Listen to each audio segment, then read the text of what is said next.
Salut à tous, comment allez-vous? Dans les conseils de Marcy, aujourd'hui, nous allons voir les différents types de peau. Quel est ton type de peau? Moi, je connais le mien. Est-ce que toi, tu connais le tien? Donc, il est important de connaître son type de peau parce que à ton type de peau correspondra des produits, bien sûr, qui sont adaptés. Donc, allons-y. Premier type de peau, la peau normale. Si vous avez la chance d'avoir une peau normale, c'est la peau parfaite par excellence. Pourquoi? Parce que c'est une peau qui n'est ni grasse, ni sèche. Elle est sans imperfection, elle n'a pas de problème particulier. Voilà pour la peau normale. Maintenant, la peau sèche. La peau sèche, c'est une peau qui a moins de sébum qu'une peau normale. Comme elle a moins de sébum, c'est-à-dire qu'elle est lipide, elle se déshydrate beaucoup plus facilement. Donc, c'est une peau qui a besoin de produits qui sont nourrissants. À cause de cette sécheresse de la peau, donc elle a besoin réellement d'être hydratée.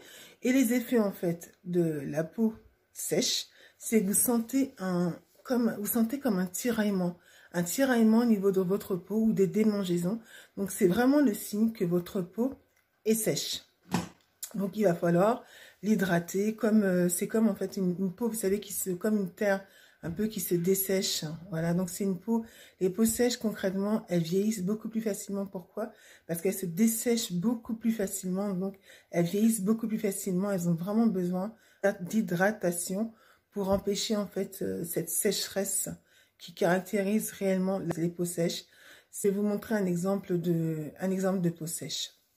Ensuite, la peau grasse. La peau grasse est une peau au contraire de la peau sèche où le sébum est accru. Donc, la particularité d'une peau grasse, c'est que elle est grasse et elle est brillante au niveau du visage.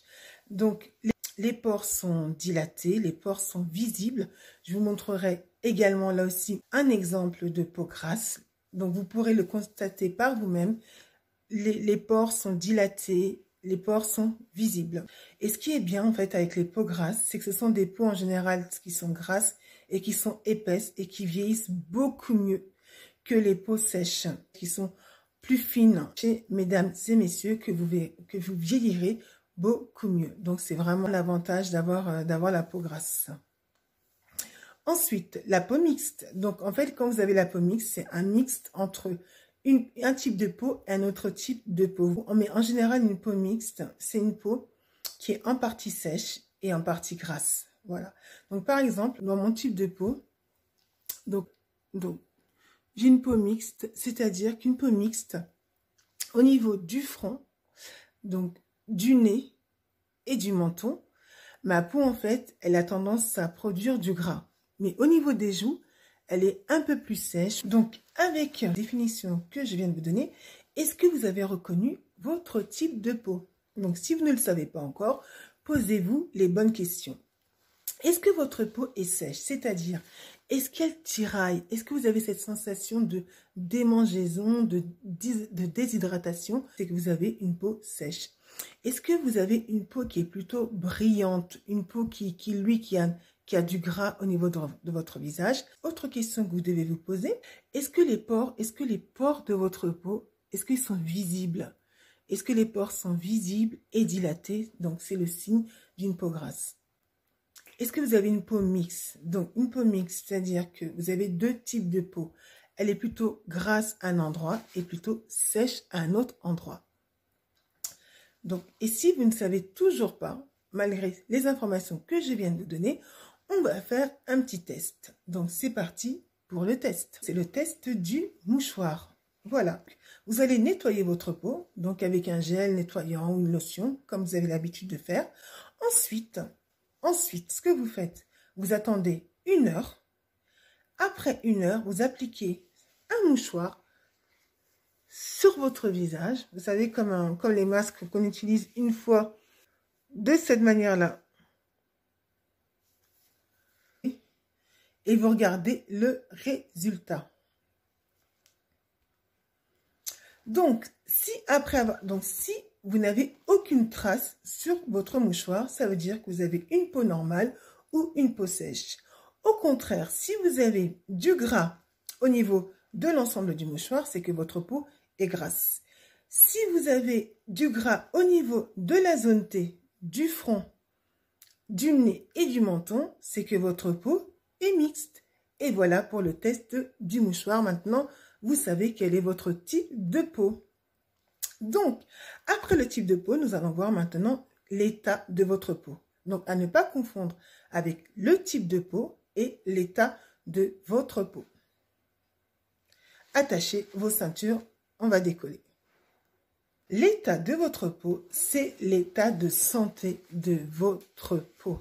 Est-ce que votre peau est saine ou est-ce que votre peau présente des boutons?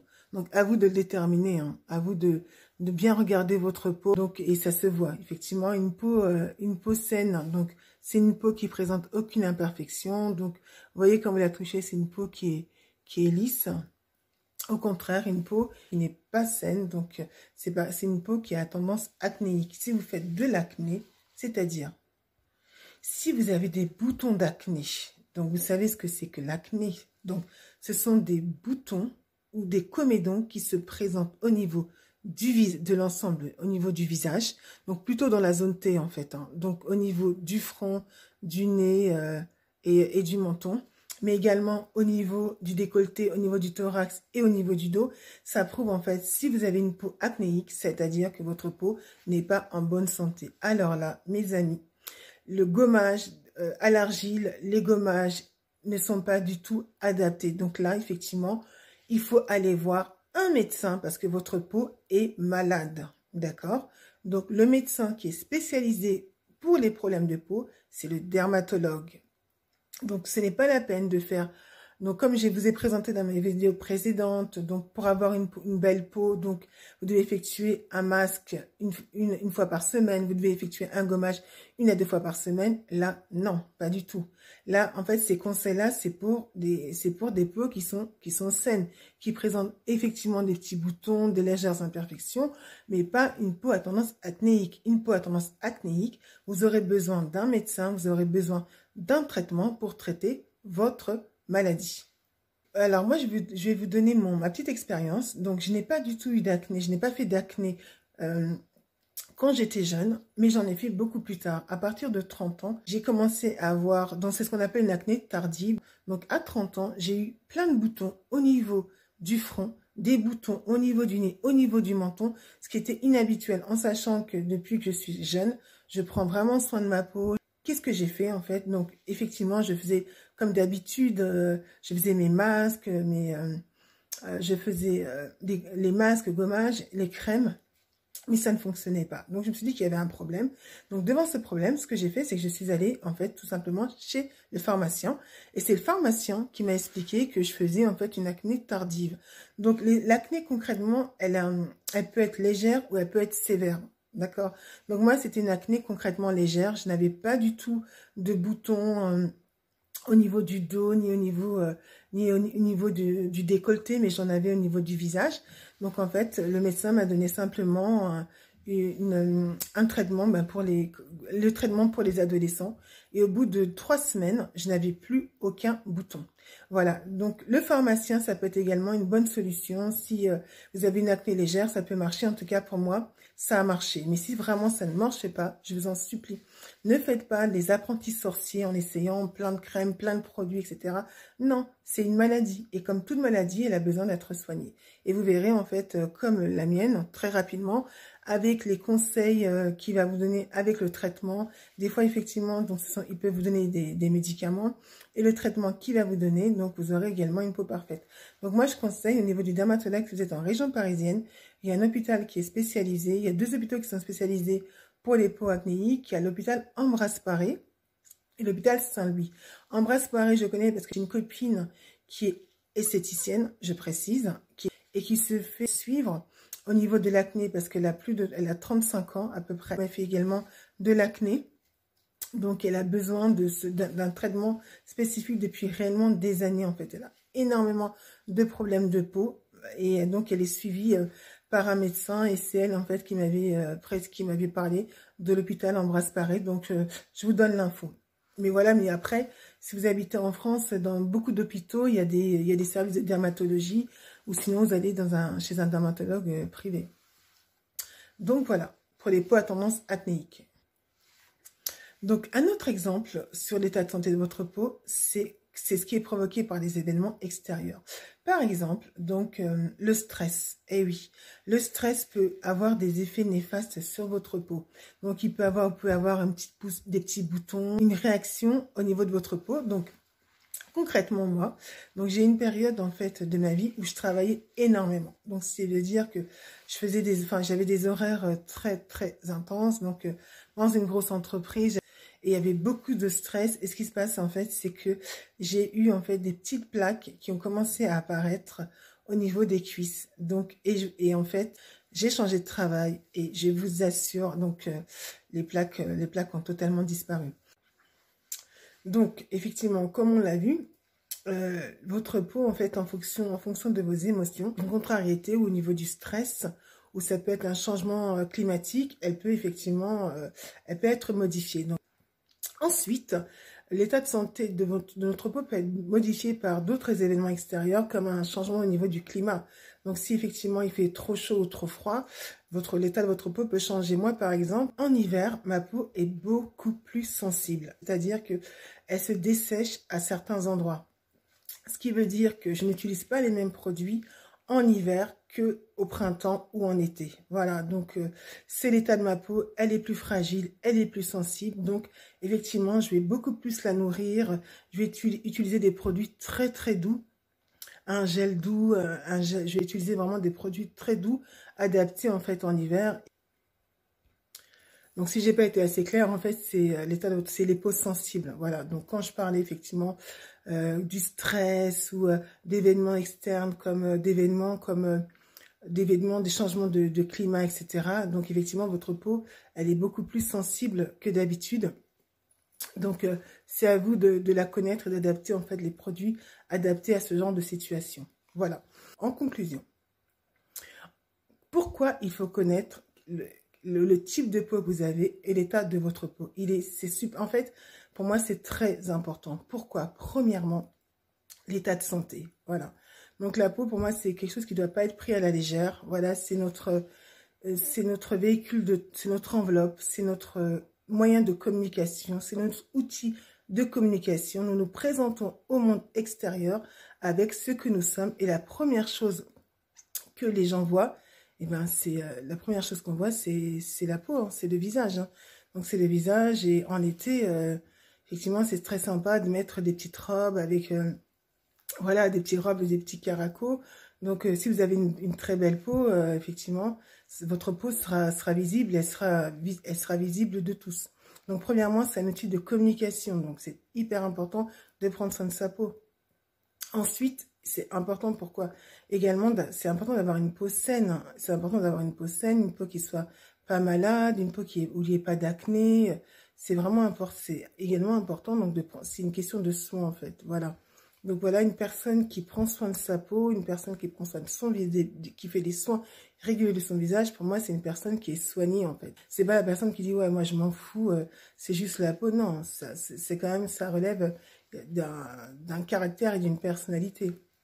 Voilà. Et ensuite, dernier élément, en fait, plus vous allez soigner votre peau et moins elle va vieillir facilement. Et ça, c'est important. C'est également très important pour les hommes comme pour les femmes. Nous tous, de toute façon, nous prenons de l'âge. Voilà. Plus une personne, vous êtes occupé de votre peau très tôt, vous avez fait des soins réguliers, vous êtes allé chez le dermatologue quand il y avait un problème de santé. Ce qui veut dire concrètement que votre peau va très bien vieillir. C'est-à-dire que vous ferez beaucoup plus jeune. Donc, vous ferez beaucoup plus jeune que votre âge. Mais si vous vous êtes laissé aller, si vous avez négligé votre peau, vous vieillirez avant l'âge. Je pense qu'il vous est arrivé de rencontrer dans votre vie des personnes qui faisaient 10 à 15 ans de plus que leur âge. Mais qu'est-ce qui est arrivé? Ben, ce sont des personnes qui ont tout simplement pas pris soin de leur peau. Ils n'ont pas fait l'effort nécessaire de prendre soin d'eux. Voilà. Si vous n'avez pas pris soin de votre peau avant, il n'est jamais trop tard. Et maintenant, il est temps de se prendre en main et d'être soigné et de soigner votre peau. Au niveau de ma vie personnelle, donc j'ai toujours pris soin de faire très attention à ma peau. Premièrement, moi j'avais une maman qui était très soignée, qui est toujours très soignée, qui prenait vraiment soin de sa peau, qui achetait vraiment des produits adaptés et qui avait également une belle peau, mais qui est soignée. Donc moi, j'ai pu effectivement bénéficier du conseil de ma mère. Donc merci maman. Et ensuite, en fait, plus j'ai grandi, c'est devenu en fait une routine. C'est devenu une habitude. Prendre soin de sa peau, utiliser des bonnes crèmes, utiliser des bons produits, ne pas prendre sa peau à la légère. Pour moi, c'est devenu, voilà, c'est devenu comme une routine, comme une personne qui a l'habitude de courir. Voilà, une personne qui est entraînée, qui court, pour lui, c'est une habitude, ça fait partie de son style de vie. Moi, prendre soin de ma peau, c'est vraiment un style que j'ai adopté, c'est un style de vie. Donc pour moi, c'est tout à fait normal. C'est vraiment rentré dans mes habitudes. Et ce qui fait qu'aujourd'hui, vous pouvez le voir, en fait, au niveau de ma peau, je n'ai aucun bouton. Ouais, je n'ai pas de bouton, je n'ai pas de comédon, aucune ride. On sait tout ce que c'est les rides, donc à partir de 25 ans, donc la peau vieillit, donc voilà, elle se fripe. Mais moi, vous pouvez le constater, j'ai aucune ride, j'ai vraiment pas de rides. Donc il y a des personnes qui ont des rides au niveau des yeux, donc au niveau des yeux, ça fait vraiment des pas de doigts. Au niveau du front, ça fait des plissures. Ils ont des rides d'expression, ils ont des rides au niveau, également au niveau de la bouche, au niveau du cou, au niveau du décolleté. Et moi, j'ai vraiment aucune ride. Vous pouvez le voir, j'ai zéro ride. Je n'ai pas de ride au niveau du visage, je n'ai pas de ride au niveau du cou, je n'ai pas de ride au niveau du décolleté. Donc voilà, donc c'est possible. Donc comme je disais, c'est réellement possible de passer 40 ans et d'avoir une très belle peau. C'est possible. C'est possible d'avoir une très belle peau à tout âge. Et c'est vraiment possible, il suffit de la soigner. Voilà. Plus vous allez prendre soin de votre peau, bah, mieux vous allez vieillir. Et c'est merveilleux. Moi, je trouve que c'est vraiment beau d'avoir une peau qui soit saine. Voilà, c'est un signe de bien-être, c'est un signe de confort, c'est un signe de bonne santé et c'est un signe également de confiance en soi. Donc, c'est réellement important de soigner votre peau. C'est terminé pour aujourd'hui les conseils de Marcy et je vous dis à bientôt pour la suite du numéro des conseils de Marcy. Ciao!